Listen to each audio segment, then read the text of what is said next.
오늘의 주제는 난때입니다. 난때를 공부하실 때는 나도, 난때, 난가 이 세 가지를 묶어서 공부하시는 게 좋습니다. 겹치는 용법이 있어요. 경시, 겸양, 예시인데요. 먼저 경시, 경멸이라고도 합니다. 보통 물건이나 사람을 낮춰서 이야기할 때 많이 씁니다. 그래서 당신은, 너는 내 기분 같은 거 이해 못해 이렇게 할 때, 그래서 이 세 가지 다 돌려서 쓸 수 있고요. 그 다음 겸양이라고도 하고 겸손이라고도 하는데 보통 나를 이야기할 때 써요. 그래서 저 같은 게 이런 걸 할 수 있을 리가 없어요. 이런 식으로 나나 내 능력을 낮춰서 이야기할 때, 겸손하게 이야기할 때 많이 씁니다. 그 다음에 예시인데요. 선물 뭐 하면 좋을까? 라고 했을 때 목걸이 같은 건 어때? 이런 식으로 예시를 들어서 이야기할 때 씁니다. 이런 생각이 드실 거예요. 이 세 가지가 똑같은 거니까 이걸 돌려 쓰면 되겠구나. 근데 그렇게 하기가 좀 힘듭니다. 이게 디테일하게 들어가면 되게 많은 내용들이 있어요. 예를 들어서 지금 보시는 요거 있죠? 요거 사실 잘못된 표현이에요. 뒤에 조사가, 난 때는 뒤에 조사가 들어갈 수가 없어요. 근데 난가나 나도는 뒤에 조사가 들어갈 수 있습니다. 그래서 난때 같은 경우에는 조사가 앞에 와야 돼요. 와타시니 난때 데키루 와케가 나이 이렇게 쓰셔야 됩니다. 그리고 또 예를 들어 명사를 뒤에 붙인다고 했을 때, 뭐 히토나 코토 같은 명사를 붙인다고 했을 때 난때는 뒤에 올 수 있어요. 근데 나도나 난가는 안 됩니다. 그리고 앞부분에 동사를 붙인다고 했을 때, 난가는 안 되는데 나도, 난때는 돼요. 형용사도 마찬가지고요. 이런 식으로 경우의 수를 들어가면 디테일하게 분류해야 될 것들이 좀 많아요. 그래서 여러분이 아웃풋으로 자연스럽게 활용하는 데는 지금 단계에선 무리가 있습니다. 이게 N2 내용에서 배울 내용이 아니고요. N1에서도 안 배우고요. 심지어 대학교 전공생들도 잘 안 배우는 내용 중에 하나예요. 그래서 아웃풋에 너무 스트레스 받지 마시고요. 근데 이런 것들은 이제 뭐 드라마나 이런 데서 많이 볼 수 있는 패턴들이잖아요. 그래서 이런 거 위주로 자주 나오는 예문 위주로 통으로 외워서 써주시면 됩니다. 난때에 대한 설명을 드리겠습니다. 지금 설명은 이 책에서 발췌한 내용이고요. 이 책은 일본어 전공생이나 뭐 1호 교육과 학생들이 임용 시험 볼 때 보는 필수 교재 중에 하나예요. 보면 검토의 범위에서 벗어남인데요. 타마고야키라고 하면 계란말이죠. 그 다음에 규탕은 소혀로 만든 스튜를 이야기합니다. 그러니까 이게 한국식으로 한번 이야기해 볼게요. 내가 집에서 자취를 해요. 그래서 나는 집에서 요리를 해 먹어. 요리를 해. 라고 했을 때 보통 이 정도의 레벨을 생각해요. 보통 사람들이. 요거는 생각하지 않습니다. 그러니까 뭐 라면이나 계란 후라이 같은 거는 솔직히 요리라고 할 수 없잖아요. 요리를 못하는 사람도 손만 있으면 할 수 있는 거잖아요. 그래서 나 집에서 요리해 먹어 라고 할 때는 요 정도의 레벨을 생각한다는 거죠. 그리고 양장피, 뭐 팔부채 이런 것들도 집에서 만들어 먹는 요리라고는 보통 생각 안 하잖아요. 그러니까 일반적으로 생각했을 때 이건 너무 간단하고 이건 너무 어렵고, 그래서 그 검토의 범위에 들어가지 않는다. 이런 경우에는 이렇게 난때를 붙여서 활용할 수 있다는 뜻입니다. 두 번째 내용도 이 책에서 발췌한 내용입니다. 사회적 통념에서 생각해봐도 저평가되어 있다고 생각되는 경우, 그러니까 누가 생각해도 별로라고 생각되는 것들, 예를 들면 중고차 같은 거는 사고 싶지 않은데 이런 거죠. 그러니까 중고차를 사는 거는 내가 돈이 없어서거나 아니면 운전을 처음 할 때 이거 폐차시킬 생각으로 연습 삼아서 사는 거지, 중고차 자체가 좋아서 사는 경우는 뭐 클래식카, 올드카 이런 특별한 경우 빼고는 없잖아요. 대부분 중고차는 좀 별로라고 생각하죠. 그 다음에 두 번째로 단체 쯔아는 투어예요. 그러니까 패키지 여행.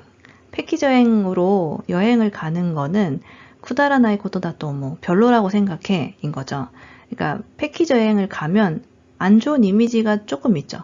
요새는 이미지가 좀 바뀌고 있긴 하지만 그래도 패키지를 가면 하기 싫은 그런 쇼핑 같은 것도 해야 되고 불편하잖아요. 그래서 전체적으로 평가가 안 좋죠. 별로라고 생각하죠. 그래서 이런 별로라고 생각하는 걸 이야기할 때 난때를 붙여서 표현한다는 겁니다.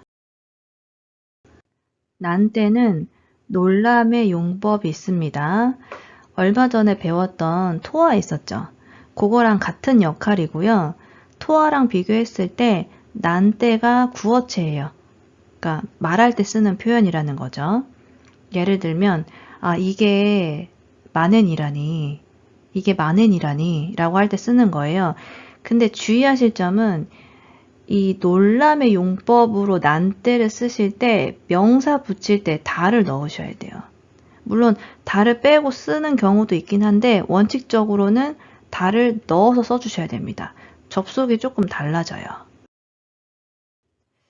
자, 지금 드리는 설명은 그냥 참고로만 들어주세요.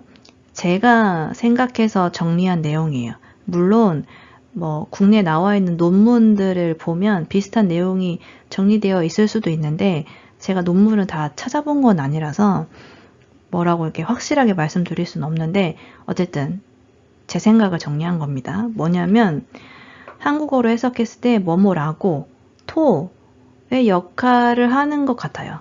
예를 들면 이런 거죠. 일부러 싫다는 말을 안 해도 되는데 이런 느낌.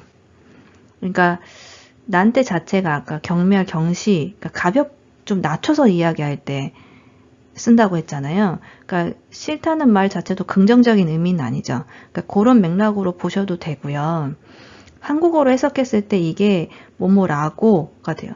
싫다고 말 안 해도 되는데 이런 느낌이 되는 거죠.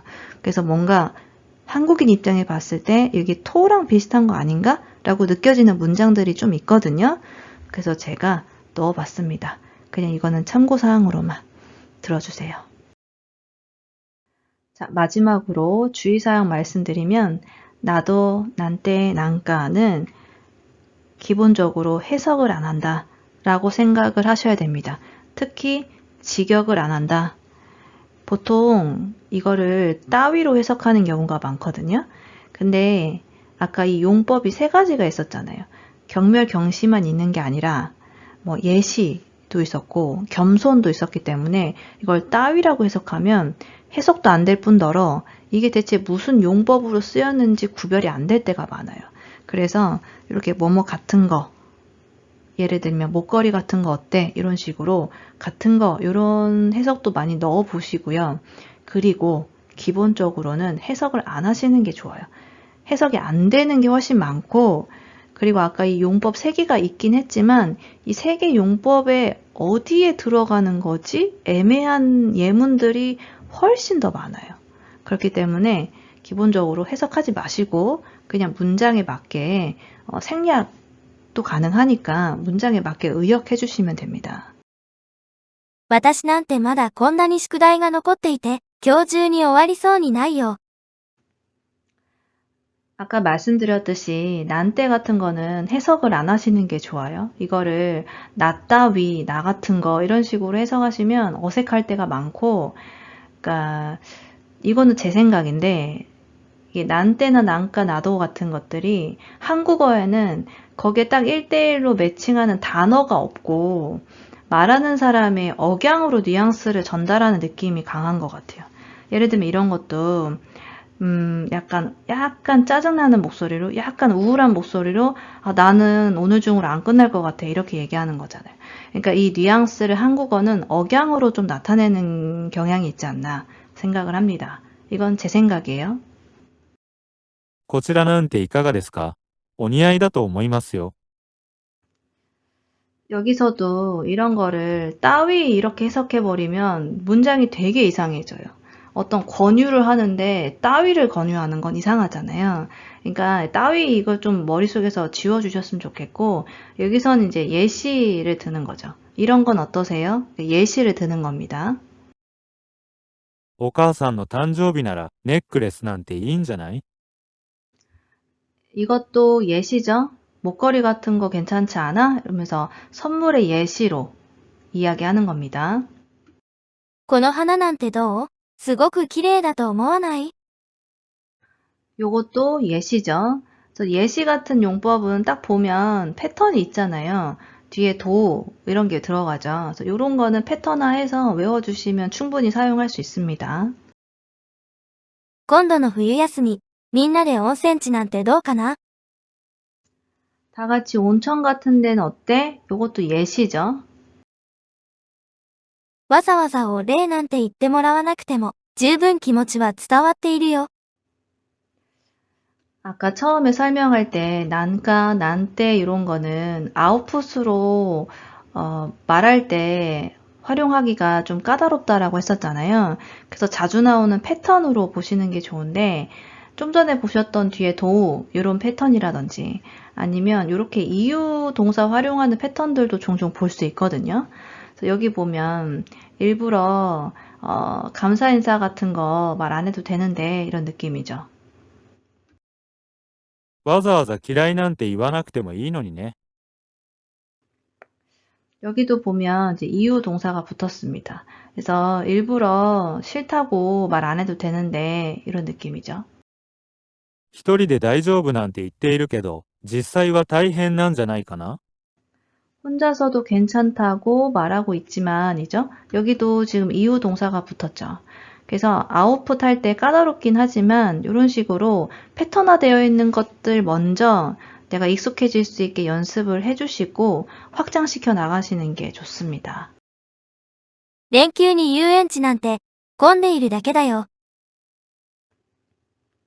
뭐뭐라니라고 할 때는 이 명사 붙이실 때 다를 붙이기도 하고 떼기도 합니다. あの人が社長なんて、全然社長らしくないね。 저 사람이 사장이라니 이런 느낌이죠. このランチ、こんな少ないのに5000円なんて。 이게 5,000엔이라고? 이게 5,000엔이라니 이런 식으로 놀라움을 나타낼 때 쓰는 표현입니다. こんなに美味しそうなイチゴが、300円なんてすごくお買い得だね。 여기서도 놀라움으로 보시면 되겠죠. 그리고 오카이도쿠 요게 한 단어예요. 그러니까 싸게 잘 샀다. 한국어로 하면은 약간 득템했다 이런 느낌인 거죠. まさかあのおしどり夫婦と言われていた夫婦が離婚だなんて。 자, 요렇게 다를 붙이셔도 됩니다. まさか、こんなところで会うなんて、びっくりだね。 계속 앞부분에 명사 위주로 많이 나왔었는데 이렇게 동사에 붙이셔도 됩니다. 明日テストがあるなんて、知っていた？ 내일 시험이 있다니 이런 의미죠. 彼女が約束を忘れるなんて、思ってもみなかった。 요것도 동사에 붙였죠. 그래서 여기서도 놀람입니다. 약속을 까먹다니. まさか彼が浮気していたなんて。人は見かけによらないね。 요것도 놀람으로 보시면 되겠죠? 바람을 피고 있었다니. 그 다음에 요거는 한 단어처럼 외워주세요. 겉보기와 다르다. 이런 의미입니다. 休みの日に寝ているだけなんて、私にはもったいなくてできません。 쉬는 날 자고만 있다니. 이런 의미죠. 海外に子供が一人で行くなんて、危なすぎるよ。 혼자서 가다니. 이런 의미고요. 요거는 이제 스기루 문법 기억나십니까? 이형용사는 이를 떼고, 나형용사는 다를 떼고, 동사는 마스형에 스기루를 붙여서 너무 뭐뭐하다 라고 해석을 하죠. 그래서 아부나이에서 이를 떼고 붙인 겁니다. 田中さんが会社を辞めていたなんて、知らなかった。 회사를 그만뒀었다니 몰랐다 이런 의미가 되죠. 韓国人で、キムチが嫌いだなんて。 まあ、そういうこともあるよね。 한국인이 김치를 싫어하다니 이것도 놀라움으로 보시면 됩니다. こんな有名な曲なのに聞いたことがないなんて。 한국어도 이런 표현 많이 쓰지 않나요? 친구랑 대화할 때, 그 사람을 모른다고? 이걸 모른다고? 라고 하잖아요. 그럴 때 난때를 쓰시면 돼요. 突然会社をクビにするなんてありえないよね。 쿠비니스루는 한국어도 모가지가 날아간다 이렇게 얘기하잖아요. 그래서 쿠비니스루가 해고하다예요. 갑자기 회사를 해고하다니. もう今年も終わりだなんて、早いね。 벌써 올해도 끝이라니 이런 의미입니다. 여기서는 오아리가 명사예요. 끝. 뒤에 다가 붙어서 활용이 된 겁니다.